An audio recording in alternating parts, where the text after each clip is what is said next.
সূরা নিসা আয়াত নম্বর ৭৫।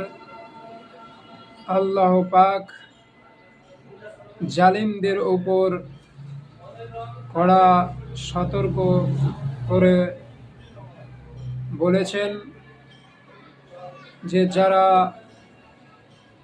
সাধারণ পুরুষ, মহিলা ও শিশুদের প্রতি অত্যাচার করবে তাদের প্রতি যুদ্ধ ঘোষণা করো, আর দুর্বল পুরুষ, শিশু, নারী সকলে আল্লাহর কাছে এইসব জালিমদের হাত থেকে রক্ষার জন্য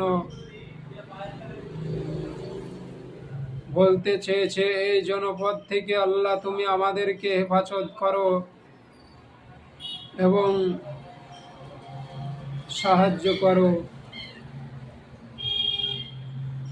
আর যারা এই জালিমদের কে মোকাবিলা করার জন্য একজন অভিভাবক পাঠিয়ে দাও এবং তাদের প্রতি যুদ্ধ করার ক্ষমতা দান করো।